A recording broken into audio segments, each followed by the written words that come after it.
Ils ont imaginé un monde sans noirs, histoire très amusante et très révélatrice à propos d'un groupe de blancs qui en avait marre des noirs. Ceux blancs avaient décidé, d'un commun accord, de s'évader vers un monde meilleur. Ils étaient donc passés par un tunnel très sombre pour ressortir dans une sorte de zone nébuleuse au cœur d'une Amérique sans noirs, où toute trace de leur passage avait disparu. Au début, ces blancs poussèrent un soupir de soulagement.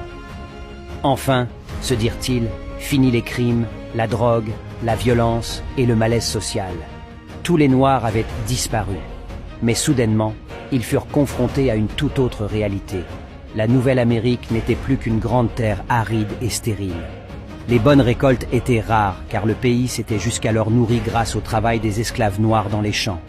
Il n'y avait pas de ville avec d'immenses gratte-ciel, car Alexander Mills, un noir, avait inventé l'ascenseur, et sans cette invention, il aurait été trop difficile de se rendre aux étages supérieurs.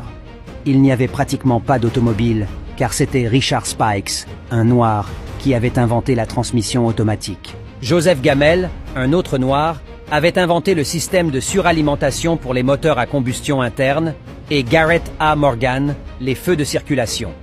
De plus, il n'y avait plus de réseau urbain express, car son précurseur, le tramway, avait été inventé par un autre noir, Elbert R. Robinson.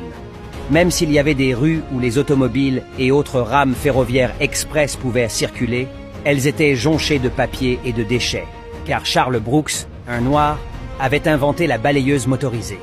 Il y avait très peu de magazines et de livres, car John Love avait inventé le taille-crayon, William Purvis, la plume à réservoir, et Lee Burridge, la machine à écrire, sans oublier Willa Lovett avec sa nouvelle presse à imprimer.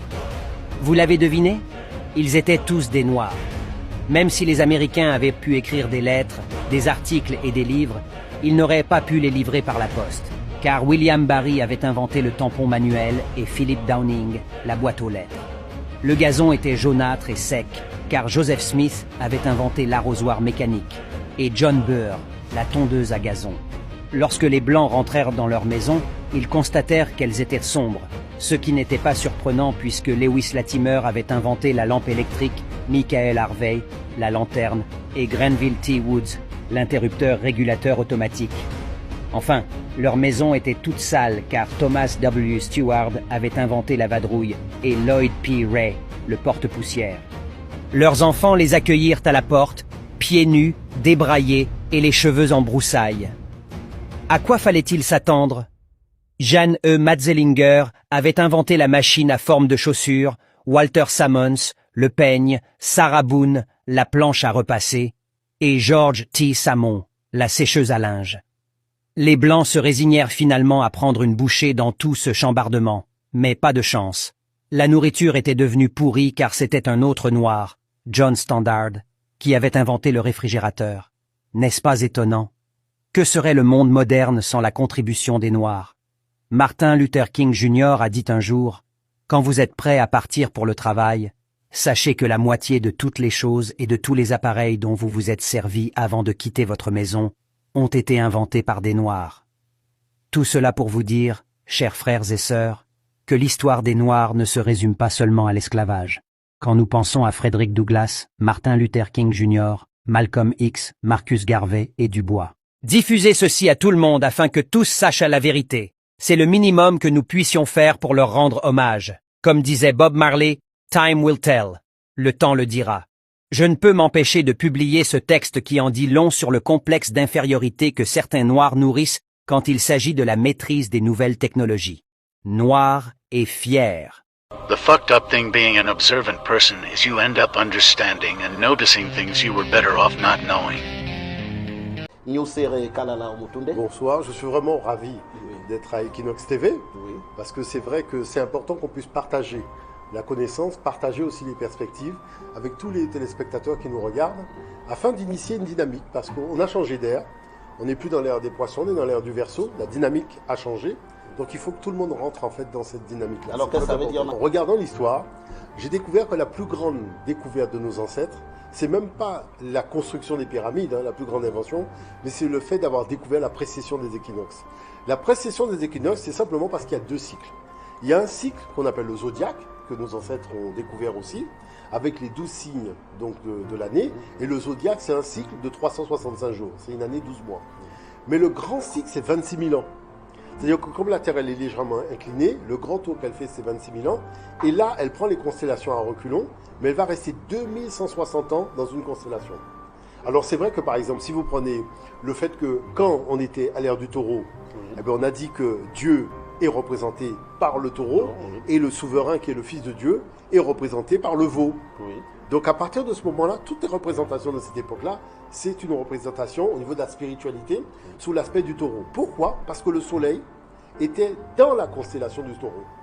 Après, on a changé de temple. On est descendu à Karnak, donc Wasset, la grande capitale de Thèbes. Et là, Dieu est représenté sous la forme du bélier. Alors on va se dire, mais tout simplement parce que le soleil a quitté la case donc, du taureau pour aller dans la case du bélier. Donc là, Pharaon devient l'agneau de Dieu, puisque Dieu, c'est le bélier. Et après, on va dans l'ère des poissons, où Cyrée est poisson et son épouse Acéta, Isis, est vierge. Mais c'est là qu'arrivent les Européens, qui reprennent cela à leur compte et qui font que, résultat, Jésus est poisson et sa mère est vierge. Mais l'Afrique l'avait déjà dit avant. Et là, on est dans l'ère du Verseau, l'ère d'Api et cette métal. Alors, ça veut dire que, et c'est ça qui est très particulier, et c'est pour ça que, vraiment, j'interpelle les téléspectateurs là-dessus. L'ère des poissons, c'était une ère de basse fréquence. C'est-à-dire que l'humanité s'est vraiment fourvoyée avec le colonialisme, l'esclavage, les génocides. C'est-à-dire qu'on fait le culte de la matière. Et on érige la matière sur le trône. Sauf que quand on passe dans l'ère du Verseau, c'est le culte de la générosité du partage. Donc du coup, toutes les pensées et les opérations et les actions dans la cupidité ne sont plus dans le cadre de la spiritualité. C'est-à-dire qu'elles sont bloquées. Comment elles sont bloquées? Parce que la fréquence de la Terre et la fréquence du Soleil, tous les deux, ils ont augmenté après l'ère des poissons. Donc à l'ère du Verseau, la fréquence elle est beaucoup plus haute. Et donc c'est un cycle qui correspond beaucoup mais à c'est ça qui explique, je vous explique Oui. par exemple, tout le monde dit mais pourquoi le coronavirus n'a pas pris en Afrique? Parce que c'est pas la même fréquence. Le continent africain n'a pas la même fréquence que on aurait été à l'ère des poissons, mais on aurait eu le coronavirus. Puisque la fréquence était basse.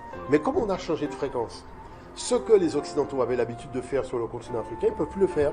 Parce que leur fréquence du culte de la matière n'est plus alimentée par le soleil. La case, elle est vide.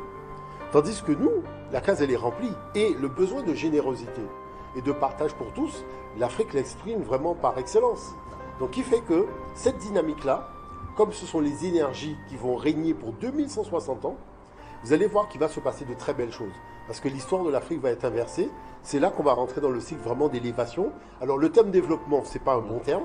Alors pourquoi je dis que c'est pas un bon terme? Parce que c'est un peu l'homme qui vient, qui s'installe, qui va cramer l'environnement et qui va commencer à s'ériger avec du béton partout. Non, il faut arrêter ça. Oui, la notion d'élévation ne se fait pas au détriment de la nature. Hein, les souverains d'Égypte, même les grands rois qu'on a eu dans les grands empires, on n'a jamais agi comme ça. Donc il faut revenir à cette notion-là, d'autant plus qu'on a une terre riche, on a de l'espace, donc on n'est pas obligé d'avoir cette espèce d'emprise colonialiste sur la nature comme les Occidentaux l'ont fait durant l'ère des poissons. Let's get one thing very clear. I don't avoid conflict because I'm scared of you. I avoid conflict because I'm scared of myself. My temper can go from 0 to death row really quick.